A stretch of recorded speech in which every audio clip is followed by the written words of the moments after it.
CPNS Kabupaten Simalungun, tahukah kamu bahwa menjadi ASN bukan hanya soal lolos seleksi dan mengikuti pelatihan, tapi juga tentang membekali diri dengan kompetensi teknis yang sesuai dengan tugas dan tanggung jawab jabatan kita. Inilah mengapa ada yang disebut sebagai PKTBT, penguatan kompetensi teknis bidang tugas. PKTBT merupakan bagian penting dari pelatihan dasar CPNS. Melalui program ini, setiap peserta dibekali ilmu, keterampilan, dan sikap kerja yang mendukung jabatan yang akan dijalani. Program PKTBT terbagi dalam 2 agenda utama, yaitu pertama, agenda untuk memenuhi kompetensi teknis administratif. Mata pelatihan ini bertujuan untuk meningkatkan pengetahuan dan keterampilan yang bersifat administratif.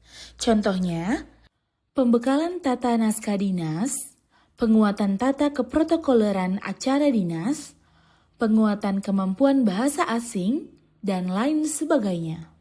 Kedua, agenda untuk memenuhi kompetensi teknis substantif. Mata pelatihan ini bertujuan untuk penguatan keterampilan teknis yang lebih spesifik sesuai dengan jabatan masing-masing. Contohnya, pelatihan analis kebijakan untuk calon analis kebijakan. Pembelajaran SOP pelayanan bagi tenaga medis, dan lain sebagainya. Pelaksanaan PKTBT pun dirancang fleksibel. Kamu bisa belajar melalui pembelajaran formal yang dipandu oleh fasilitator, coaching dan mentoring bersama rekan atau atasan, pembelajaran mandiri baik berbasis teknologi seperti MOOC maupun lewat modul LMS, dan e-learning menggunakan platform digital dan bahkan melalui pengalaman langsung di tempat kerja. Artinya, kamu tidak harus duduk di kelas belajar, bisa di mana saja, kapan saja, asalkan kamu serius dan aktif. Evaluasi dalam Latsar terdiri dari beberapa komponen. Evaluasi akademik, 20%, dan dinilai oleh penyelenggara pelatihan. Evaluasi rancangan aktualisasi, 20%, oleh penyelenggara pelatihan. Evaluasi pelaksanaan aktualisasi 30% oleh penyelenggara pelatihan. Evaluasi sikap dan perilaku 10% oleh penyelenggara pelatihan dan 5% oleh instansi asal peserta. Evaluasi PKTBT 15% oleh instansi asal peserta. Untuk aspek sikap dan perilaku, kamu juga akan dinilai berdasarkan 4 hal penting ini. Pertama, kedisiplinan, kepemimpinan, kerjasama, dan prakarsa.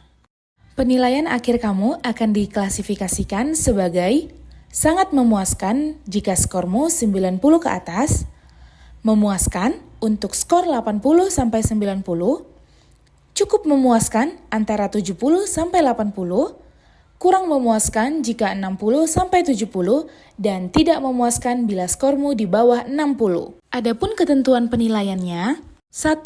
Peserta dinyatakan lulus jika memperoleh kualifikasi paling rendah cukup memuaskan untuk setiap aspek penilaian evaluasi peserta. 2. Peserta dinyatakan ditunda kelulusannya jika memperoleh kualifikasi kurang memuaskan paling rendah pada satu aspek penilaian pada evaluasi peserta. 3. Peserta dinyatakan tidak lulus jika memperoleh kualifikasi tidak memuaskan paling rendah pada satu aspek penilaian pada evaluasi peserta. 4. Pada setiap kriteria penilaian evaluasi peserta, peserta harus memenuhi batas nilai kelulusan dengan nilai di atas 70. Apabila dari kriteria penilaian ada yang belum memenuhi batas nilai kelulusan, peserta diberikan kesempatan untuk memenuhi batas nilai kelulusan dengan remedial. Jadi, jangan anggap enteng PKTBT, karena inilah bagian penting dari perjalananmu menjadi ASN yang siap bekerja, melayani, dan berdampak. Selamat mengikuti PKTBT dan Latsar CPNS. Mari bersama menjadi ASN yang berintegritas, kompeten, dan profesional.